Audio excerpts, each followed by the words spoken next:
Mike, check 1 2. It's the Y2K collector, and Teen Titans is a true gem of a game. I don't feel like it gets talked about enough, but this is a game that I could definitely see getting a port to modern consoles. This was a game that I picked up in a haul that I picked up yesterday from GameStop, and we're going to talk about that haul because I've gotten a good amount of questions about it. But I just wanted to pause for a quick second and just recognize how good of a game Teen Titans is, and also kind of reminisce a little bit on how dope that cartoon was, actually. Teen Titans came out in the early to mid 2000s. I think the series ran from like 2003 to 2006. So I was definitely still a teenager when this cartoon came out. And this cartoon series came out after the earlier series that the WB had, like Batman, the animated series. Then you had Batman and Robin. You had Superman, that series that came out. And for those of you who grew up in like the 90s, you remember like those cartoon series, like Batman, the animated series, when he faced people like Joker and the Penguin and Bane and Poison Ivy. And those cartoons were, they were cartoons, but they were a little bit more serious. Like those cartoons were kind of like more adult. They were more mature. They had more mature themes and things like that. Not graphic or anything, but just, intellectually, they were a little bit more than just like your SpongeBob or something like that. I think that's why a lot of those cartoons were rated Y7, if you remember. And that was like a lot of the cartoons back in that around that time. Like if you think back to like the Amazing Spider-Man, or X-Men, the original X-Men that came out in 1992 on Fox. Like that whole era was just an amazing era of cartoons. Well, Teen Titans came out after that era, and it still kind of held true to some of that maturity, but added in a little bit more of that jovial, kiddish type of theme, which made it a good balance, I think, for kids at that time. But the cartoon itself was pretty dope. It was pretty amazing. I liked it. Very intriguing. And then they came out with this game for it. Now, Teen Titans got a release on a lot of different platforms: the PlayStation 2, Xbox, GameCube. I think there was a Game Boy Advance version. I'm not sure if it came out on any of like the DS consoles or like PSP, but I know it was on at least 4 platforms. And it's relatively expensive on the Xbox. I do not know why. It's like a $200 game on the Xbox. I don't know if it plays better or anything like that. But to me, the PlayStation 2 version is just as good as any other version. You also have it on the GameCube. But this is a really cool game. If you're wondering what type of game it is, it's a beat 'em up essentially. But it's a little bit more than a button masher. You do get items that you can collect. You have weapons, like you have your regular melee attacks, then you have your special attacks, and then you have like the attacks that are unique to each character, like their special ability. And pretty much all of those abilities can be charged up to deliver more damage dealing attacks, heavy hitting attacks, and they vary from character to character. But there's another cool factor where some of the items that you pick up, like for instance, some of the items that you pick up can give you a full charge, because you do run out of the ability to use your charged attacks. That meter drains eventually. But then you also get these super attacks, like these special attacks, again, that are unique to each character.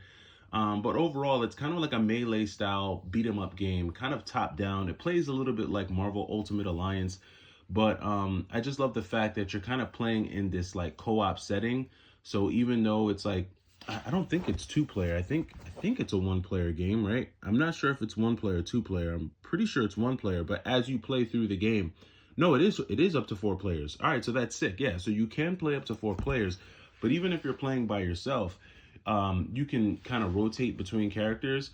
And as you go through the level, like the computer's, utilizing all of the other characters that you're not using. So it's a pretty cool game, man. If you like beat 'em ups, this is one that I definitely gotta recommend. And this is one that I picked up from GameStop. Super clean. It was complete. It was complete. Whoa, sorry. It was complete in box. Had a little tongue twister there. It was complete in box, and it was only $16. So not bad. I think it goes for like 32 to 35 on the PS2. So that was a pretty sweet deal for me. It wasn't $5 or anything, but it was a good deal for me, which kind of leads me into the quick reason why I'm making this video, which is I shared a lot that I picked up yesterday from GameStop, which included a number of PlayStation 2 games and GameCube games. And there were even some games that I did not show because I am pulling off a trade today, which I'll share with you guys later on this afternoon. But I am doing a trade and I'm using two of the games that I got in that haul yesterday that you didn't see. Two of those games were the two games that I'm using for the trade are Legend of Zelda Wind Waker as well as Mario Party 4. So I'm going to be using those two to trade for a couple of games that you'll see later on today. But in the lot that I picked up of games that I'm keeping in the collection, it included Teen Titans, it included Gauntlet, Seven Sorrows, Dark Cloud, and Baldur's Gate. So that's four of them there. And then the other games that were in that haul include Def Jam Fight for New York Takeover, that was complete. The Legend of Zelda Twilight Princess.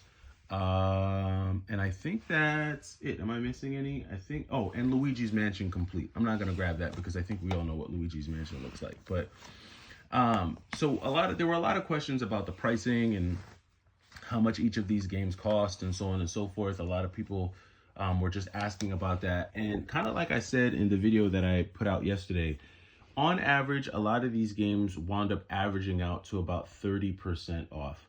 Legend of Zelda Twilight Princess was the most expensive game in the lot, coming in at 99 bucks. Legend of Zelda price charts for around 180. It sells on the aftermarket for anywhere between 165 and 185 from what I've seen on eBay. So from my perspective, I wound up getting about a 35 to 40% off discount on that game, which is a game that I've wanted to add into the collection. So that's kind of where the pricing on a lot of these games came in at. Now, for me, is it like a yard sale, discount? Am I going to be able to come on YouTube and say, yeah, I paid $3 for, $800 worth of games? No. But then that's just because I'm not in that type of space. I'm not in that type of area. I'm sure if I went on Facebook Marketplace, I could probably scour the internet and try to find deals. But this was a deal that I just walked into. It really took me next to no time to find these games, check them out, and buy them. I would say this was a haul that I was able to find and get within about 20 minutes. And I was able to get, like I said, about 30 to 35% off on all of these games and utilize some GameStop credits and things like that. So for me, it was a great deal because I'm not just looking at the amount of dollars and cents spent on the deal. I'm also looking at how little amount of time it took for me to get all these games in one shot, because that matters. A lot of people don't think that matters, but that matters. If you find a game on Facebook Marketplace that normally goes for $150, but someone's willing to sell it to you for, I don't know, $10, but you have to drive an hour and a half one way to get there, right? That means it took you about at least 2.5 to 3 hours to get the game, plus the gas, plus the mileage. All that factors into what you're spending to get the game. Time value is really important, really, really, really important, because you could spend 3 hours saving $145 by buying a $150 game for $5, or you could spend 3 hours buying a game for $100, but using the extra, but only spending 20 minutes to get that game, and then spending the other 3 hours and 40 minutes making, I don't know, $500 doing something else.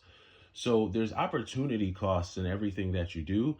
And I think it just really varies from person to person. That's why I don't really judge or look at, it like game hunting videos are cool on YouTube. Like they look really cool. They're awesome. It's great when you can have a thumbnail that says, yeah, $5,000 worth of games for $5. That looks cool, but that's not the most practical thing around, right? Like that's not happening to everyone every day. It doesn't happen often. And if someone is able to strike deals like that a lot, it means they're spending a lot of time scouring Facebook. They're on it. Like they're on it all the time. Like they're spending every free moment doing that. Me, I took advantage of this deal because again, I don't come across these types of games like this often. And even more importantly, I don't find them in these conditions. Like condition matters a lot to me because I'm a collector first. I'm not a reseller. If I take a game and I use it to flip, I'm just flipping it to get another game to add to my collection. I'm not selling it to like buy other stuff. Like if I use a game, I'm flipping it. But condition matters a lot to me. And when you look at like the condition on some of these, really good condition, man. Like the game that was the most rough in my opinion was this Def Jam game. Yeah, this one's probably the most rough in my opinion. I think there's a little bit of mold actually on the cover art, so I gotta figure out if it's even possible to get that out. Also, the disc, it works. I took it out. I think it's in my PSP right now. Is it? Yeah, I think it's yeah. So there you go. I'm getting my butt kicked, as you can see. So I don't know if you can see, I'm Noriega right now. That's me, right? So it definitely works, right? I'm not gonna show too much footage for my video gets like banned or something. But as you can see, the Def Jam 5 for New York Takeover, it does work. It's just that the casing for the UMD or the mini disc, that's broken. So it's actually taped together. I'm sure I can find like another like UMD that I could probably take apart and do a swap so that it has a working like a like a non-broken disc case or whatever the case may be. But overall, this was probably the worst condition game that was in the lot. But even like Twilight Princess was pristine. I mean, and all of these games came complete. Like a lot of times when you buy these games, they're missing something out of the case, right? Like they're missing one of the pamphlets. Usually when you see like complete in box online, usually it's just the manual, the game, and the case.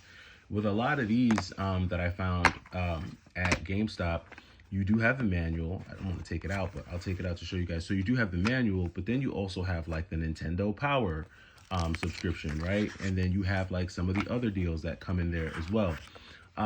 When you look at one, this is probably not the best example, but if you look at, let me take a look at another game that I picked up. Oh yeah, there was one that I didn't mention that I picked up yesterday. So Phantasy Star. So I forgot to mention that this was one that I grabbed, right? So Phantasy Star, this was actually a really good copy. It just needed a wipe down. Once it got a wipe down, it looks really good. But if you pop open Phantasy Star, it has the registration card. The manual has a little bit of a dog earring going on there, but it has the registration card. It actually has, where's the other one? It has the other registration card that goes in there. Where is it? There's another one from Sega. I think it's in between the pages, so I'm not going to dig into it too much. But it also has the serial number. I'm not sure if this actually goes with Phantasy Star. I feel like it does to a degree because I know that there was like some online capability with this game before. You guys let me know down in the comments if those serial numbers mean anything, what they mean for the game. I never really played Phantasy Star in its heyday. Like growing up, I wasn't like a huge Phantasy Star head, but I know some of those mean something. But even when you look at like the Luigi's Mansion, this was the Luigi's Mansion that I picked up yesterday. It has all of its inserts, the pamphlets, everything like that. Like to me, that stuff matters. And yes, my hands are ashy. I wash my hands a lot. When you have children, when you have small children, you learn to wash your hands a lot to prevent everyone getting sick. And you're not going to put lotion on every single time you wash your hands.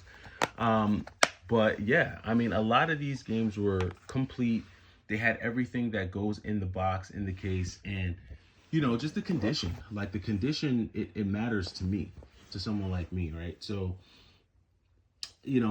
that's a big part of the reason why I grabbed it. And again, you're not always going to be able to run out there and find games, for $2, I can think of like maybe a couple folks online who are able to kind of pull that off consistently. But it's a rare occasion, and you might have that happen to you maybe 2 times for the whole summer. I'm not going to walk away from great games just because they weren't pennies on the dollar, because thankfully I'm blessed enough to be able to afford those games. So also I know that more often than not, if I really want the game, I'm gonna have to pay market price unless I just want to wait. So the third thing is that like I've never seen that many like retro games at that GameStop. I've never seen that many. So if the whole experience felt like a complete anomaly, and when I show you the footage in the edited video of everything that they had, there's so many more games that I could have picked up. I didn't even buy everything that I could have bought. I left a bunch more GameCube games. I left Paper Mario there. I left Super Mario Sunshine there. I left a bunch of Super Nintendo games there, including Street Fighter Alpha 2. I left a bunch of PlayStation 2 games. There's so many games that I left behind. It's crazy, like how much retro was at that store. So I'll try to go back to see if they have any of those games. They probably sold a bunch of those because I caught it right at the beginning. And that's the other thing, my timing. Whenever you're able to snag, like find timing like that and find like really good games, I just tend to take advantage. I'm not going to tell you what to do. Everyone has a different budget. Everyone's, in a different financial space, but you don't necessarily have to go and buy the really expensive games. Like I said, 4 of the games that I bought yesterday were under $20. And like I said, that includes Teen Titans, which I'm playing right now because it's a really good game. Baldur's Gate, which was like a $9 game. Dark Cloud, which was an $8 game.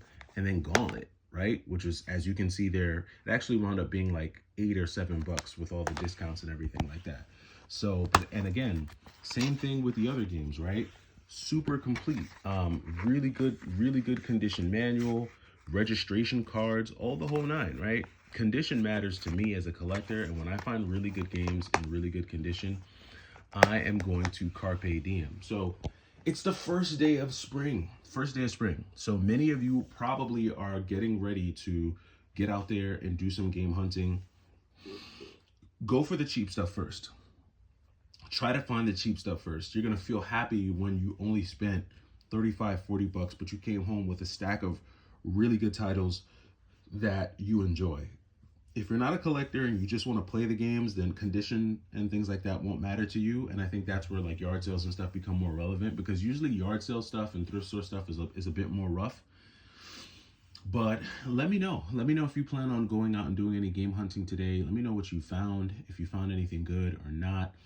And I will catch you in the next video. It's the Y2K Collector. Take it easy.